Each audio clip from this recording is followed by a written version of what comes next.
Hi, I'm Tracy from Cheese Needs, and I've got a quick tip for you about brining your cheeses. So you can get yourself a container, fill it with a whole bunch of water, and then add in as much salt as is necessary to get to a saturated brine. There is a salt shortage on in Canada right now, so I'm going to go with 400 mils of water.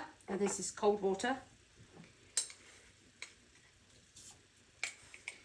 So each tablespoon is roughly 15 grams. Going in with 8 of these. The rule is 30 grams of salt for 100 mils of water. That is a 30% solution. When you get to the point where it won't take any more salt, that's a saturated brine. And you can reuse this. I tend not to because I make lots of different cheeses. I don't want to cross-contaminate. Now I know what you're thinking, that cheese is not going to fit in this jug. Oh no, but it will fit in this Ziploc bag. Other brands are available.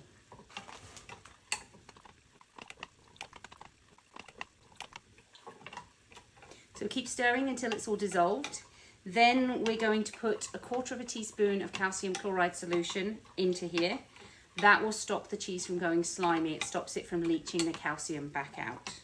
So if you find you've got salt granules at the bottom, that means that this is now a saturated solution. It can't hold anymore, it can't dissolve anymore. So we're going to add in the calcium chloride,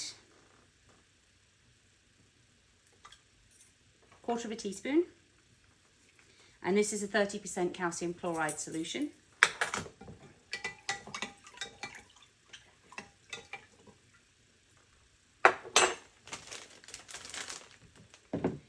I find it's easier if you do this over a bowl.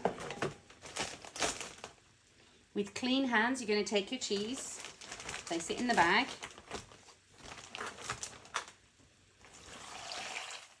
and then pour the whole thing in.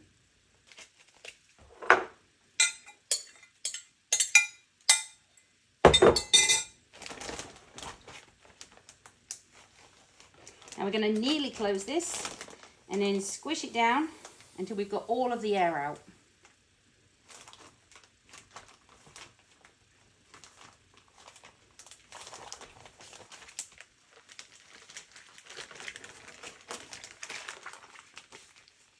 That will now brine my cheese.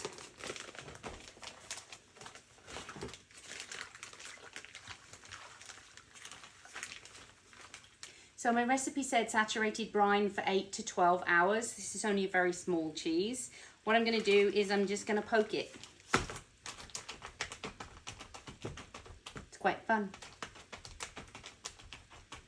That will disturb the surface and means that the cheese is always touching the brine.